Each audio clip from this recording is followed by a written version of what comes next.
You're listening to the Stephen A. Smith Show podcast. When was the last time you checked your credit scores?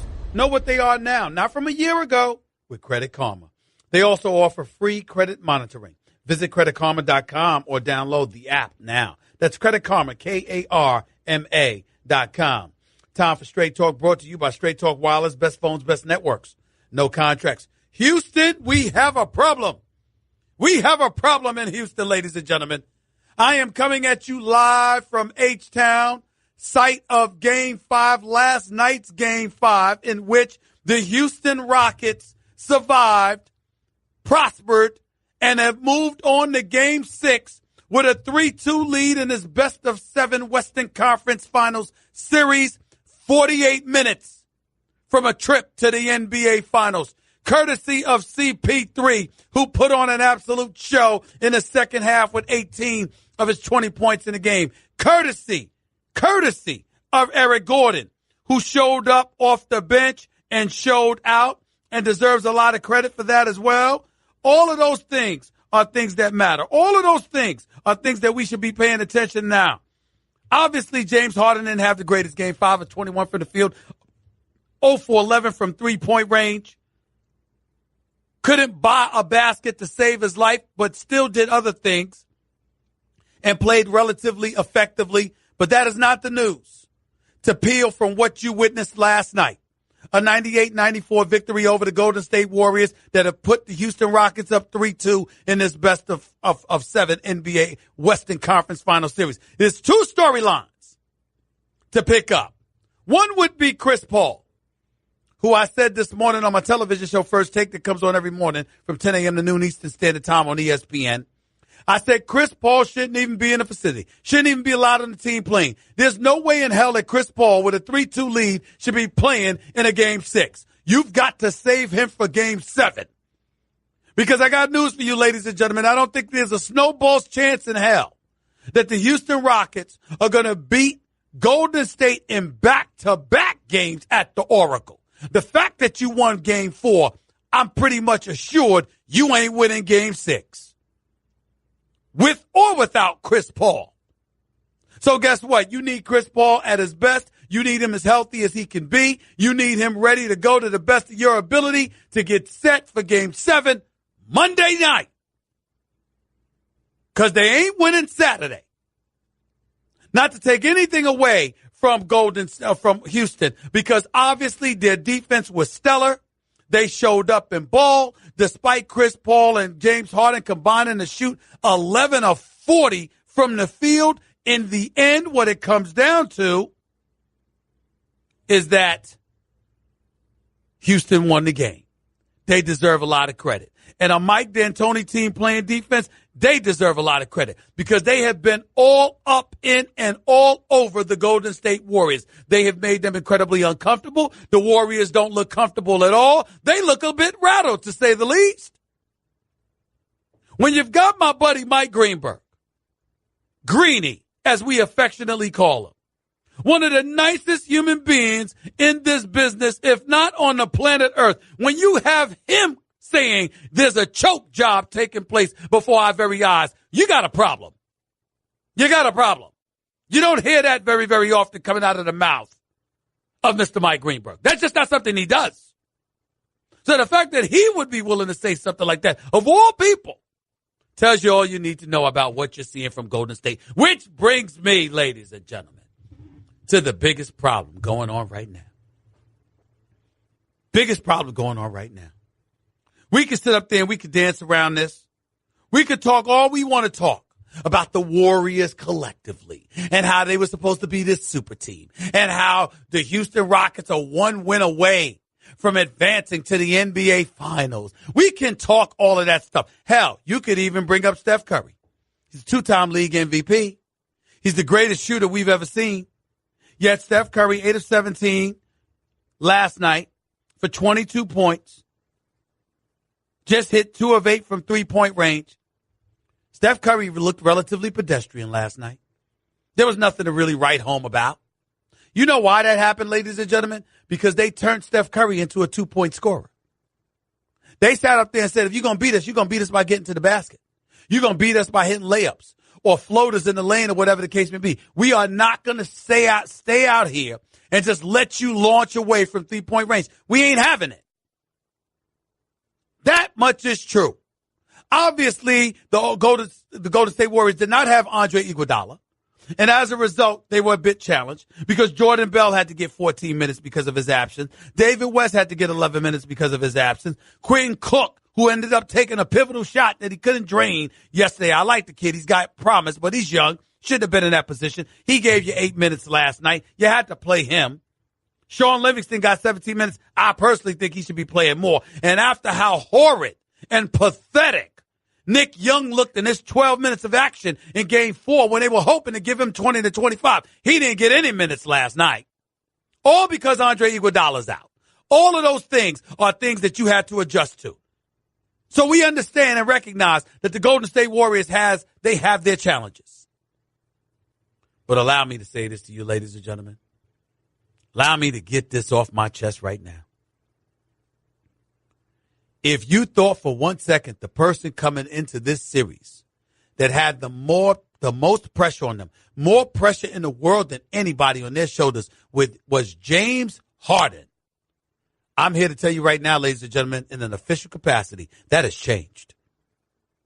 I don't give a damn about James Harden's 5 for 21 performance and 0 for 11 from 3-point range, which is the most threes missed without hitting one that has occurred in NBA playoff history outside of John Starks with the Knicks against these Houston Rockets in 1994 in the NBA Finals. I think it was 95. I'm sorry. What I'm saying to y'all is this. You can look at all of those storylines. You can look at anything you want. Here's what it comes down to. Kevin Durant is on the hot seat. It is flaming. It's slicing any way you want to. This is what it is.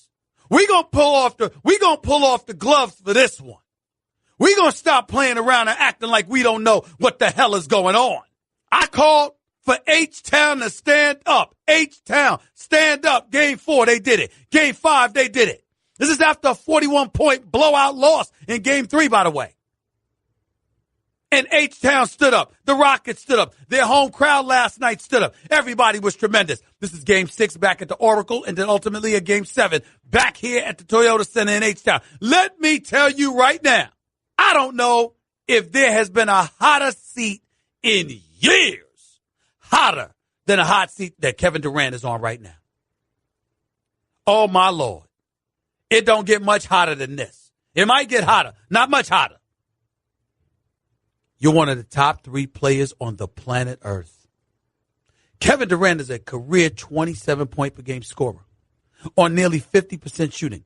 The first 2 games of this series, he was averaging 37.5 on 55% shooting. Kevin Durant can ball. Kevin Durant is nothing short of a superstar. Kevin Durant is one of the top 3 players in the world. Kevin Durant is the reigning NBA Finals MVP. He is a former league MVP. He has been to the finals twice in his career. He has been to numerous conference finals in his career. He's getting over $300 million in endorsements. He's getting over $27 to $30 million in salary. He's due to get a max deal that'll pay him over $200 million in salary.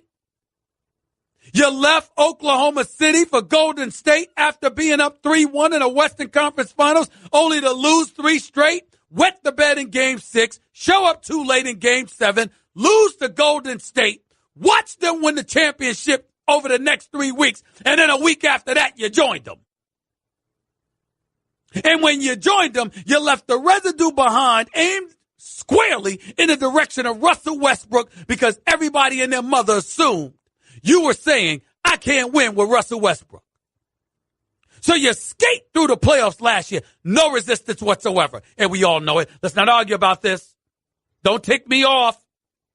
Don't get on my last nerve by acting like this was not an issue. Don't do it. I don't want to hear it. Let's not act like we don't know. Last year, when Golden State went 67-15, following the 73-9 season, in which they lost the Game 7 in an NBA Finals because they were up 3-1, and they ultimately lost to LeBron in Cleveland because the league gave the Cavaliers a stimulus package by suspending Draymond Green in that Game 5 back at the Oracle after Golden State had won Game 4. And then Draymond is suspended. And then in the same game that he suspended, Iguodala and Andrew Bogut, your rim protector, both got hurt. Don't talk to me about it. I'm not going there. But I will tell you this. After that season, they acquired Kevin Durant. You come back, and in Kevin Durant's first season in Golden State, they win 67 games. Not only do they win 67 games, they sweep Portland in the first round. They sweep Utah in the second round. They sweep San Antonio. After Kawhi got low-bridged by Zaza Pachulia in Game 1 when they were down 23. They win that game and then sweep San Antonio. And before an NBA Finals game even takes place, here's LeBron James, the winner of the Eastern Conference in Boston last year, being interviewed, I think it was by Doris Burke, and asked about going up against the Golden State Warriors. And before a game was played in the finals, LeBron James says, quote, "I don't even want to think about that right now. I'm just trying to enjoy this moment. I don't even want to stress myself and ruin the moment by thinking about what I got to go up against by having to play them." You conceded defeat before a game was played. So that wasn't any real competition for you. And as a result, the Cleveland Cavaliers ended up losing in 5 games. So you swept Portland, you swept Utah, you swept the Kawhi Leonard-less San Antonio Spurs, and then you beat Cleveland. There was no adversity for Kevin Durant last year. There was no duress. The whole damn season was a honeymoon. All of it. We fast forward to this year. Houston acquires CP3. CP3 is in H-Town with James Harden. And with James Harden, CP3, and Clint Capella all on the floor at the same time, their record was 50-5 with each other.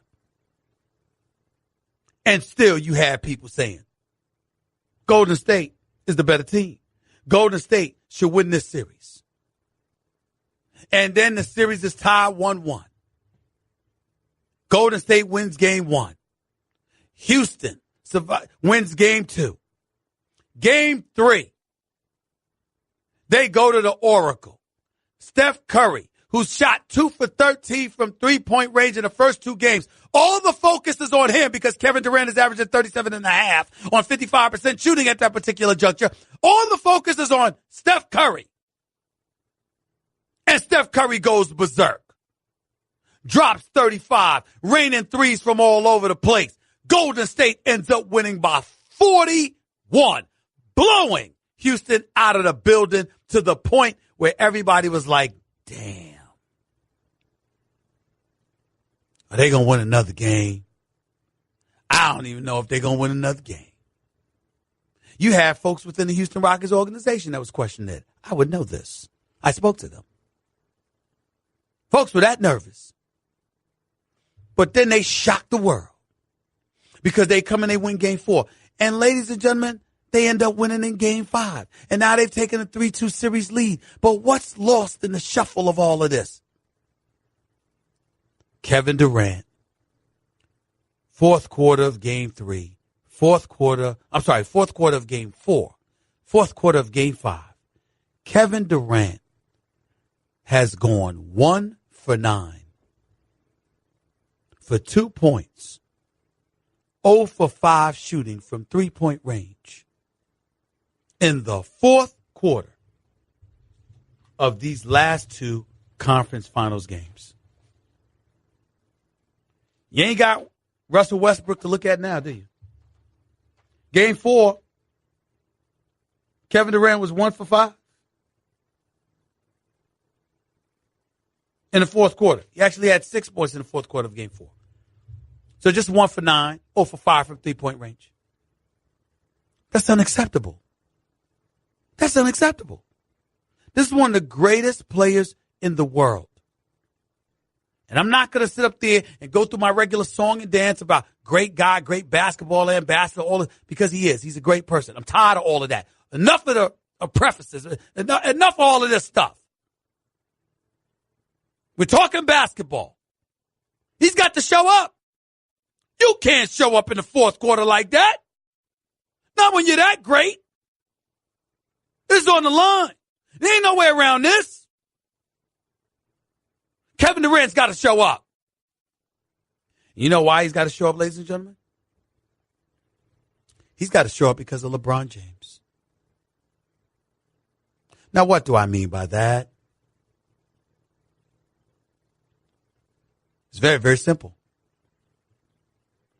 If this were LeBron James, what would we be saying about him? What would we do? We would be all over him like white on rice. And you know it. That's why Jamie Foxx called into the radio show a couple of days ago. He said after game 4, Stephen A., wait a minute, Stephen A. Had that been LeBron James that didn't show up in the fourth quarter, what would you have done? What would y'all have done? The great Jamie Foxx was right. We'd have been all over LeBron. So if you are KD and you are coming for LeBron and you are knocking on those doorsteps and you are challenging him for supremacy in the league, not just as a champion, but as the number one talent.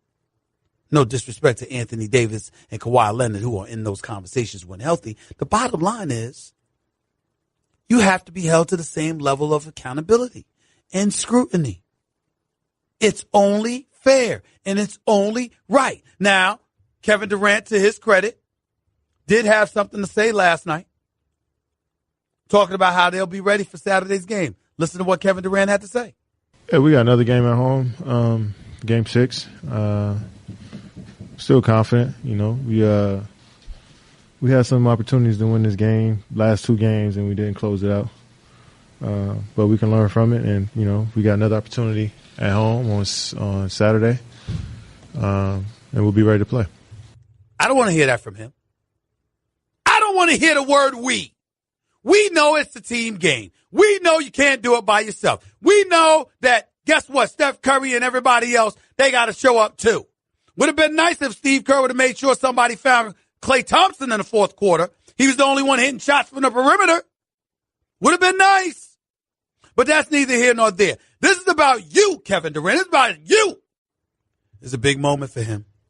You see, ladies and gentlemen, the last 2 fourth quarters have highlighted how incredibly nice have always been to Kevin Durant. Think about it. The only time he's received any scrutiny is when he decided to leave Oklahoma City for the Golden State Warriors. Other than that, Kevin Durant hasn't received any scrutiny throughout his career. Got the commercials going, making the money, superstar, widely recognized, and deservedly so. But you got to show up in the fourth quarter. This is unacceptable. Now the season's on the line. The reigning, defending NBA champions with 4 All-Stars and 3 of arguably the top shooters in the history of basketball that we have seen together are on the brink of elimination.